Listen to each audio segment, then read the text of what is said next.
റബ്ബുൽ ഇസ്സത്ത്, എൻ്റെ ആരാധ്യനായ ഒരേ ഒരുത്തൻ, അവന് വേണ്ടിയുള്ള ജീവിതമാണ് എൻ്റെ ജീവിതം. ഇത് മനസ്സുകൊണ്ട് ഉറപ്പിക്കുന്ന ഒരു സത്യവിശ്വാസി, ഇത് ഉറപ്പിച്ചു പറയുന്ന ഒരു ഉമ്മ, ഒരു ഉപ്പ, അത് പറയുന്ന ഒരു പെങ്ങള്, ഒരു സഹോദരൻ, ഒരു മകൻ, ഒരു മകള്, നമ്മുടെ യുവാക്കള്, യുവതികള്, വിദ്യാർത്ഥിനികൾ, എൻ്റെ ജീവിതം ഇന്ന സ്വലാത്തി വനുസുകി വമഹയായ വമമാതി ലില്ലാഹി റബ്ബിൽ ആലമീൻ. എൻ്റെ ജീവിതവും എൻ്റെ മരണവും എൻ്റെ അനക്കവും എൻ്റെ അടക്കവും എൻ്റെ ആരാധനയും എൻ്റെ സമർപ്പണവും എല്ലാം അല്ലാഹുവേ നിനക്ക് വേണ്ടി മാത്രമാണ്. അത് ഓർമ്മിപ്പിക്കാനാണ് ജനിച്ച കുഞ്ഞിന്റെ വലതു ചെവിയിൽ അല്ലാഹു അക്ബറിന്റെ ശബ്ദം മുഴങ്ങിയത്. അത് ഓർമ്മിപ്പിക്കാനാണ് വലതു ചെവിയിൽ ഈ ദൗത്യം കഴിഞ്ഞ് ലോകത്തോട് വിട പറയുന്ന ഒരു യാത്ര. ആ യാത്രക്ക് മുന്നേ നിനക്ക് വേണ്ടി ഒരു ജനാസ നിസ്കാരമുണ്ട്. ആ ജനാസക്ക് ഇമാം ഒരിക്കലും ഇഖാമത്ത് വിളിക്കില്ല. ആ ഇഖാമത്ത് ഇപ്പോഴേ വിളിച്ചു വെക്കുന്നു, മോനെ, മോളെ, ഖദ് ഖാമത്തിസ് സ്വലാത്തു, ഖദ് ഖാമത്തിസ് സ്വലാഹ്. കുഞ്ഞിന്റെ ഇടത് ചെവിയിൽ മുഴങ്ങുന്നുണ്ട്. ഈ ഓർമ്മപ്പെടുത്തലിനാണ് അല്ലാഹു ബശീറൻ വ നദീറാ, പ്രവാചകന്മാരെ നിങ്ങൾക്ക് ഉണർത്തൽ പറയാൻ, ഉണർത്തി നിങ്ങളെ ഓർമ്മപ്പെടുത്താനാണ് ഞാൻ പ്രവാചകന്മാരെ പറഞ്ഞയച്ചത്. എന്തുകൊണ്ട്?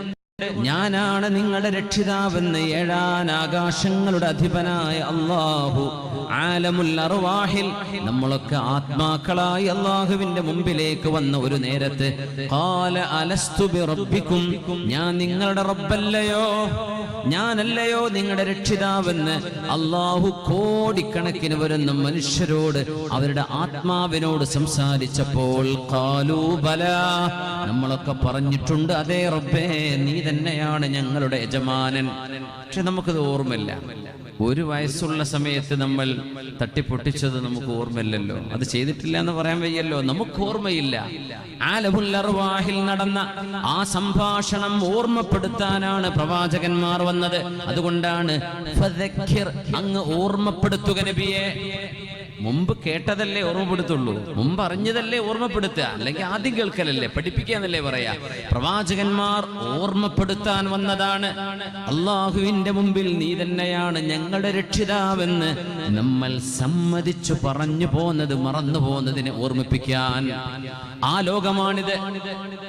ഇവിടെ നമ്മൾ ആ വിശ്വാസത്തിൽ മുറുകെ പിടിച്ച് അല്ലാഹുവിന് വേണ്ടി റബ്ബ് തആല പറയുന്ന പോലെ സജ്ജനങ്ങളായി ജീവിച്ച് മരിക്കുകയാണെങ്കിൽ ഈ ലോകത്ത് ഇത്രമേൽ സുകൃതം കിട്ടുന്ന, പരലോകത്തിന് അത്രമേൽ അനുഗ്രഹങ്ങൾ ലഭ്യമാകുന്നവരാരുണ്ട്?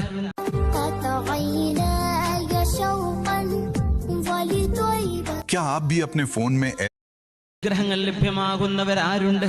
അല്ലാഹു നമുക്കതിന് ഭാഗ്യം നൽകട്ടെ. സഹോദരിമാരെ, നിങ്ങൾ വളരെ കൂടുതൽ ഗൗരവത്തോടെ ജീവിക്കേണ്ട കാലമാണത്.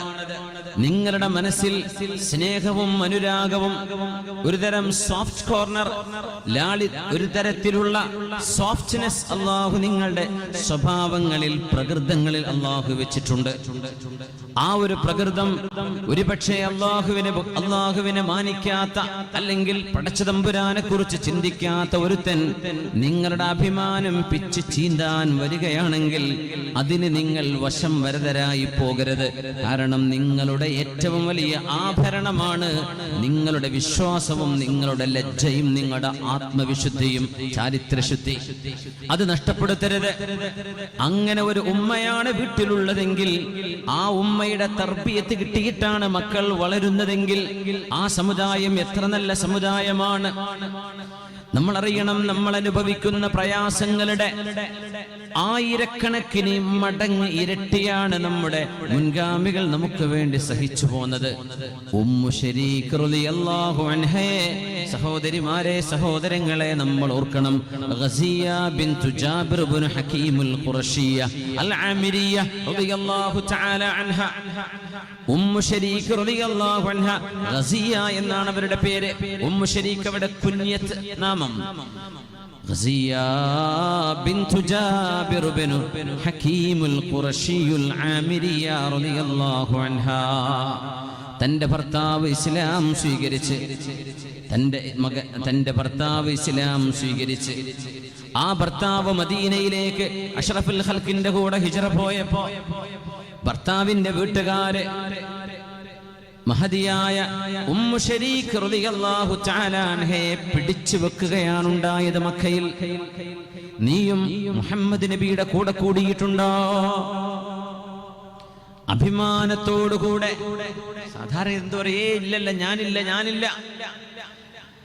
നീ ഒരു മുസ്ലിമാണോ എന്ന് ചോദിക്കുമ്പോൾ അഭിമാനത്തോടുകൂടെ ഈ വല്ലാഹി ഇന്നി ലഅലാ ദീനിഹി, അതെ അല്ലാഹുവിനെ തന്നെയാണ് സത്യം.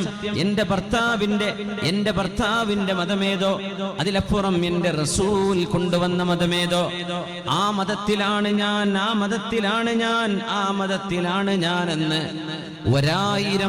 ഒരായിരം ശക്തിയോടെ ദുർബലയായ ഉമ്മു ശരീഖ് റളിയല്ലാഹു അൻഹ മക്കക്കാരോട് വിളിച്ചു പറഞ്ഞപ്പോ ആ മഹദിക്ക് ഒരുപാട് പ്രയാസങ്ങൾ ഏൽക്കേണ്ടി വന്നിട്ടുണ്ട്. ഞാനൊന്ന് പറഞ്ഞോട്ടെ, നമ്മുടെ സഹോദരിമാർ പുരുഷന്മാരെക്കാളും ദീനിന്റെ വിഷയത്തിൽ വലിയ ഒരു ദൗത്യം നിർവഹിക്കുന്നവരാണ്.